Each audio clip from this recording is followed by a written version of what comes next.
Olá pessoal, eu sou o professor Washington.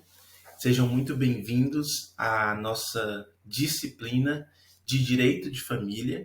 E hoje nós vamos ver uma parte, conversar um pouquinho de uma parte do nosso conteúdo que diz respeito à proteção do idoso, né?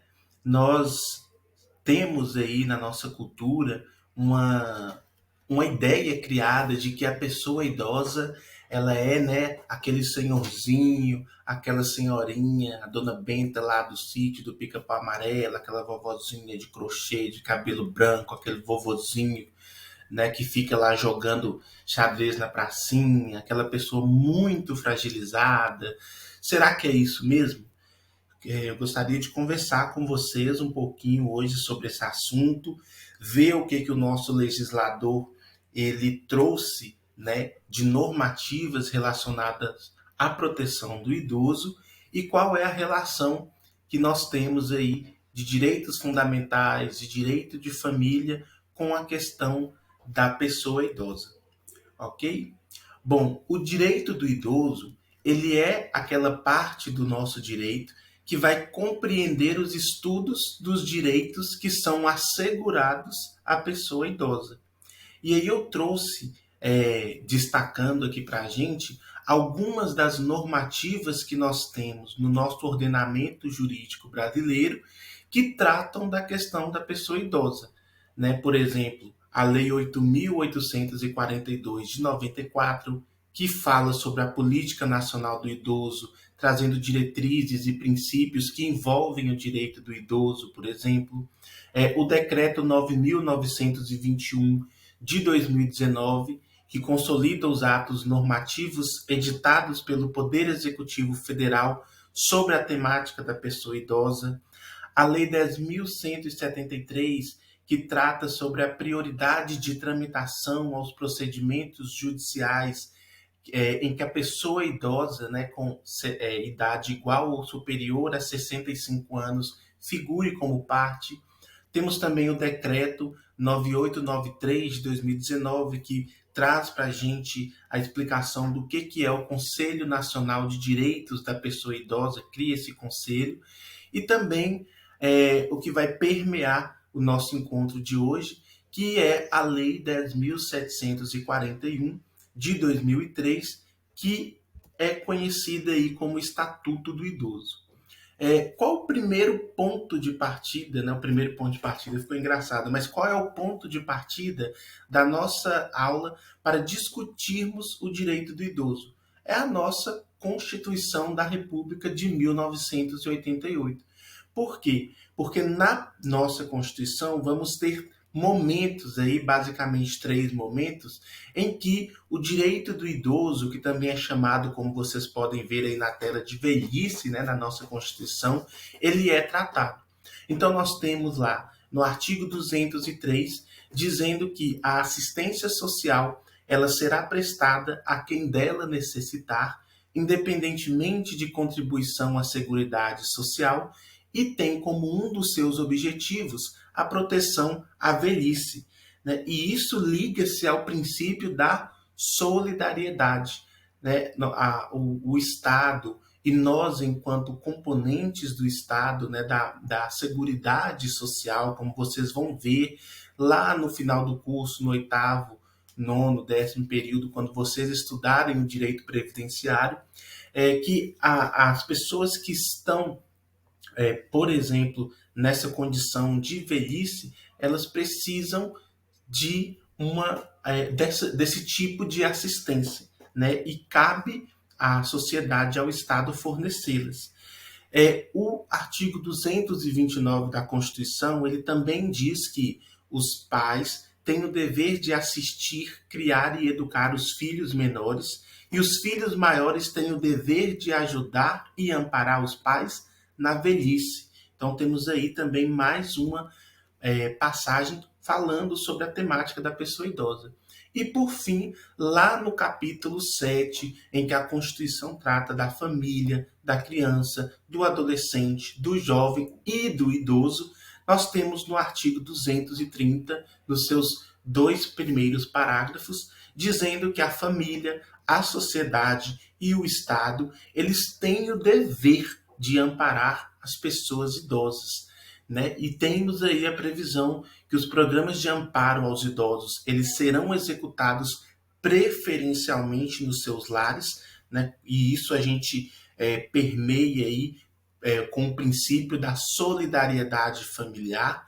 Então, as pessoas idosas que não puderem ser amparadas em seus lares, aí sim é que elas vão ser colocadas, né, assistidas por instituições de longa permanência, e aos maiores de 65 anos é garantida a gratuidade dos transportes coletivos.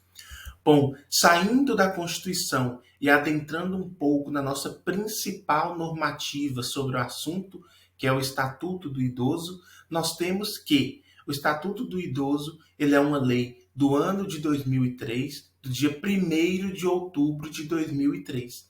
Prestem atenção nessa data, 1º de outubro de 2003, porque nós vamos tratar dela lá no finalzinho da aula.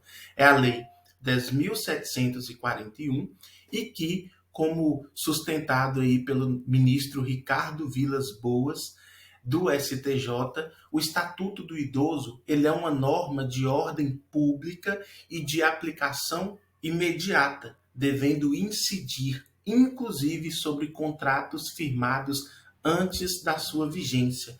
Ou seja, o Estatuto do Idoso, ele deve incidir, inclusive, sobre relações jurídicas de trato sucessivo, né, que são aquelas que possuem prestações singulares sucessivas, como, por exemplo, um contrato de compra e venda a prazo. Ele incide sobre eles. Bom, seguindo no Estatuto do Idoso, lá no artigo 1º, ele vai explicar para a gente quem é considerado idoso. Quem que é o idoso para o Estatuto do Idoso? É aquela pessoa com idade igual ou superior a 60 anos. E é importante vocês gravarem, prestarem atenção nessa questão da definição do idoso como aquele que tem idade igual ou superior a 60 anos, porque isso é o ponto de partida de vocês. Esse é o conceito de idoso. Vocês vão encontrar em normativas diferentes em alguns momentos, em algumas situações, elas tratando não dessa idade igual ou superior a 60 anos, mas outras idades a partir dessas, como nós vimos aí na própria Constituição, a idade de 65 anos. Né? Apesar dessas variações, vocês têm que ter em mente que idoso, para o Estatuto do Idoso, portanto, a definição que vocês devem considerar é que idoso é aquela pessoa com idade igual ou superior a 60 anos. Lá no artigo 2º, o Estatuto do Idoso, ele diz que o idoso goza de todos os direitos fundamentais inerentes à pessoa humana, sem prejuízo da proteção integral de que trata essa lei, assegurando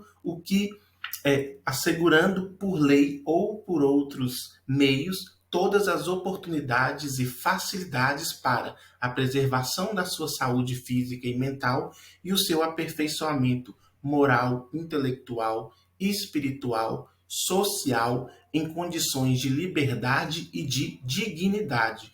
E o que a gente percebe nesse artigo? Que o Estatuto do Idoso, ele é guiado pelo referencial dos direitos humanos. Então, todos aqueles direitos inerentes à dignidade humana, eles são compreendidos pelo Estatuto. E também, né, por todas as normativas que dizem respeito aos direitos dos idosos. Esse referencial dos direitos humanos, ele é um referencial adotado, inclusive, no plano internacional, quando falamos aí em direitos dos idosos. Dentro dessa temática, temos que ter em mente também que pessoa idosa, ela é diferente de pessoa senil. Nós não devemos confundir essas duas coisas e nem interligar essas duas coisas, como se ser idoso fosse necessariamente ser senil. Idoso É o que a gente já aprendeu lá no artigo 1º do Estatuto do Idoso. É aquela pessoa com idade igual ou superior a 60 anos. Senilidade, ela está relacionada com o envelhecimento, mas quando notamos um declínio, uma diminuição da capacidade física e mental, ou física ou mental. Temos aí, por exemplo, na imagem, na tela de vocês, alguns exemplos, né, de pessoas que atingem esse conceito de idoso, mas que não são pessoas consideradas senis, né, exercendo aí as suas funções, os seus trabalhos. Eu estou tentando mudar aqui meu rosto. Então temos aí a Palmirinha, que é famosa aqui no Brasil, né, uma apresentadora de TV, o Silvio Santos, a Madonna, a Rainha Elizabeth, temos aí também a Margaret Thatcher, que foi ministra no governo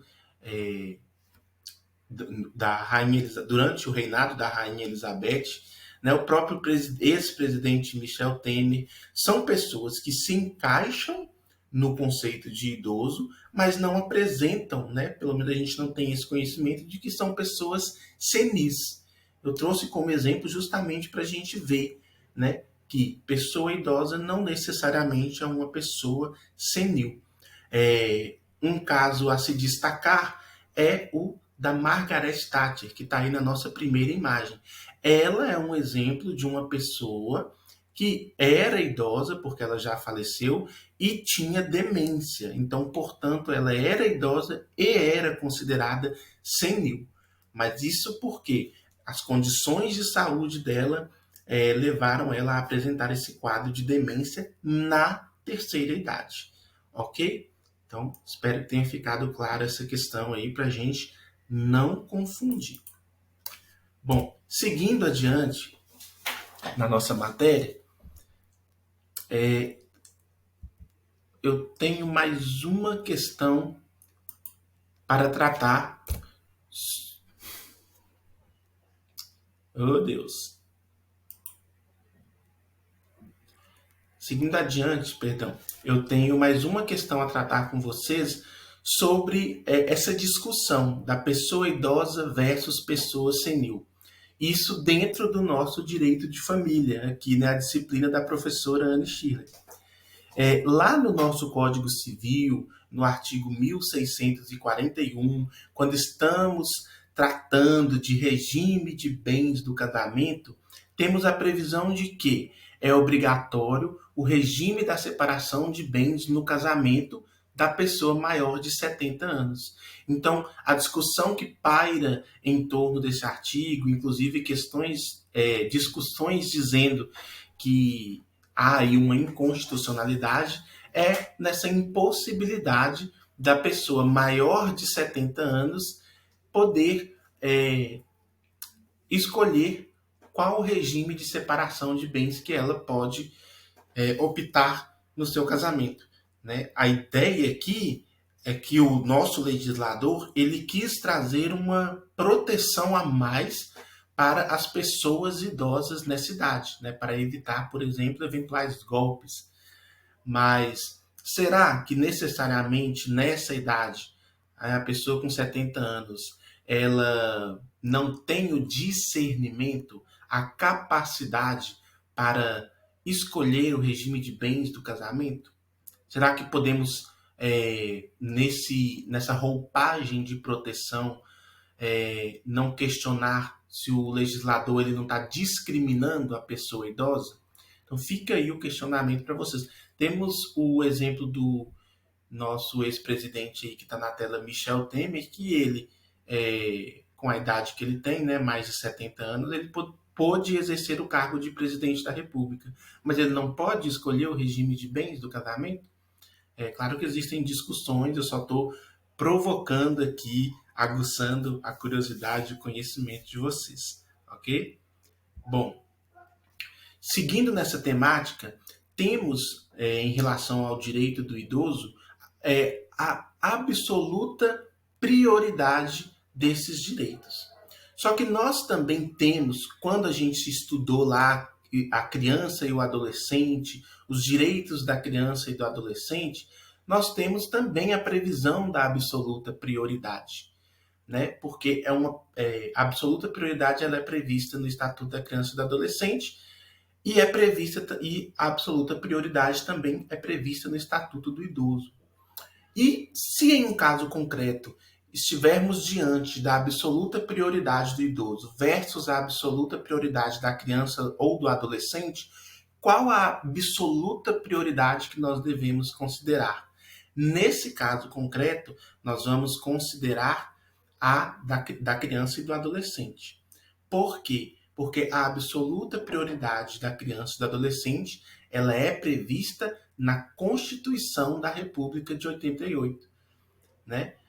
E a absoluta prioridade do idoso, ela é prevista no Estatuto do Idoso. Então, lá no artigo 227 da Constituição, nós temos a previsão da absoluta prioridade da criança e do adolescente.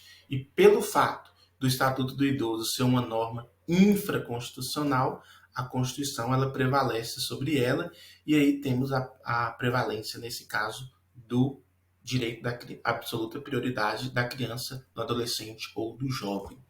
Ok?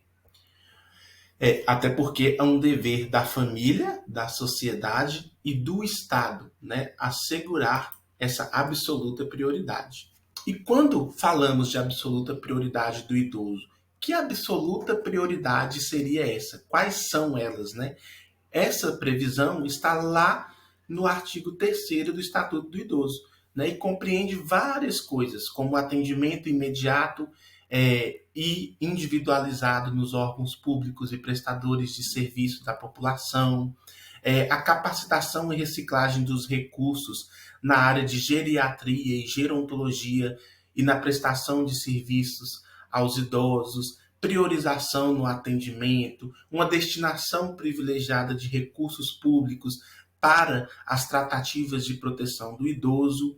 E, além disso, o Estatuto do Idoso ele prevê o que ele chama de prioridade especial, que é uma prioridade maior para as pessoas maiores de 80 anos, né? Então, nós temos aí o idoso, aquele a partir dos 60 anos, com uma prioridade absoluta. E ainda falamos em uma prioridade especial para aquelas pessoas maiores de 80 anos.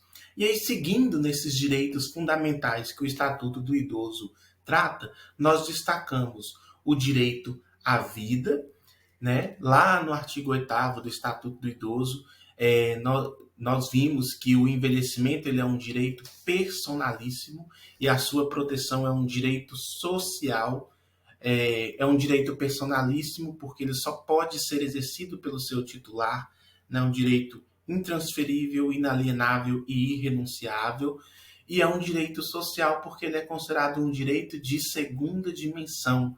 Ele é garantido pelo Estado por meio de prestações positivas, por meio de políticas sociais públicas. Temos também o direito à liberdade, ao respeito e à dignidade, sendo isso um dever de todos, está dentro desse dever de todos zelar pela liberdade, pelo respeito, pela dignidade do idoso, né? Colocando ele sob uma proteção contra qualquer tratamento desumano, violento, aterrorizante, vexatório, constrangedor. Temos aí também como direito fundamental os alimentos, eles são prestados na forma da lei civil. A obrigação alimentar, no caso do idoso, ela é solidária, ou seja, o idoso ele pode optar entre aquelas pessoas que podem vir a prestar alimentos para ele, ele pode escolher qual daquelas pessoas ele quer que preste os alimentos. Isso é porque a justiça o nosso legislador quis facilitar o acesso do idoso à justiça.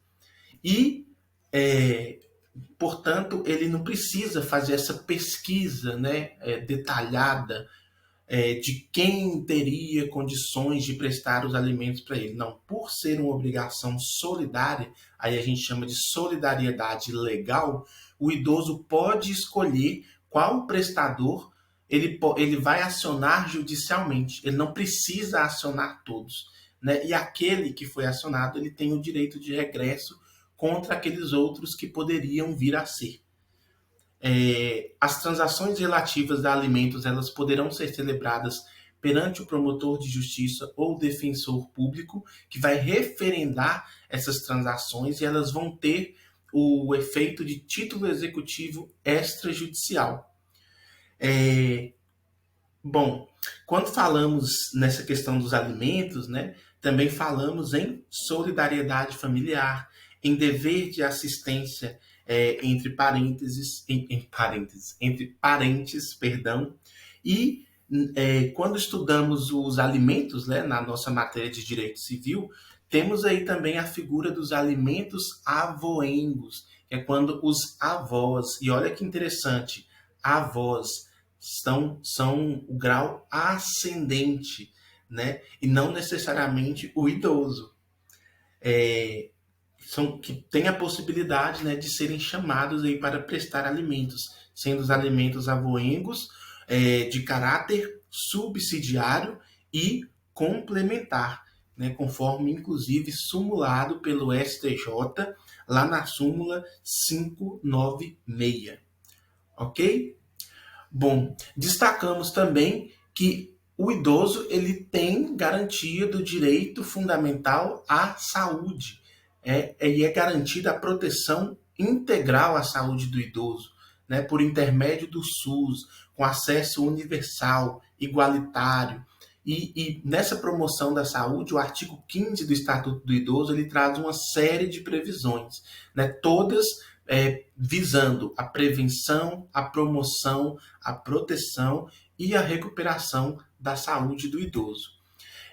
Também no artigo 15, lá no parágrafo 2º, nós vamos ver que incumbe ao poder público fornecer aos idosos, de maneira gratuita, medicamentos, principalmente aqueles de uso continuado, assim como também próteses, órteses, o que ele precisar, né, de tratamento, para seus tratamentos, reabilitação ou habilitação. Isso já foi tema de discussão no STJ, no tema 106.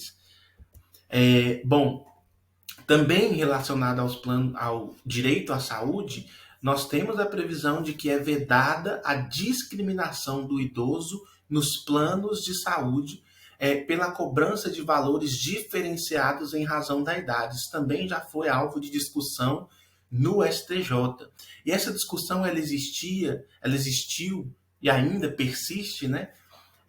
Porque havia uma discriminação no quesito financeiro de alíquotas, né, de pagamento de mensalidade de planos de saúde em razão da idade, porque tem-se a ideia de que naturalmente, conforme a pessoa ela vai envelhecendo, ela necessita mais de utilizar o que o plano de saúde fornece, e isso onera o plano de saúde.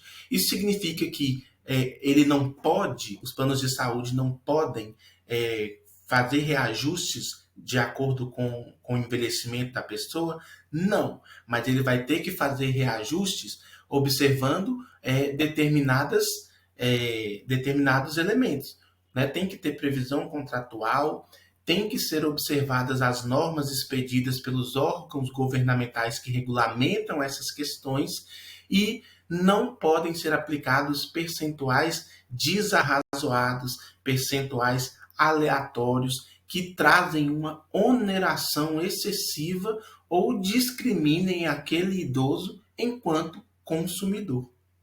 Ok? Bom, vocês lembram que eu pedi para vocês prestarem atenção lá no início da nossa aula, naquela data, 1º de outubro? Por quê? 1º de outubro é quando comemoramos o Dia Nacional do Idoso. Né? Isso foi estabelecido pela ONU lá em 1991, né, com vistas a lembrar, a sensibilizar a nossa sociedade sobre essas questões que são ligadas ao envelhecimento, a proteção da pessoa idosa. E, além da proteção, a preservação, a promoção também da autonomia dessas pessoas, né?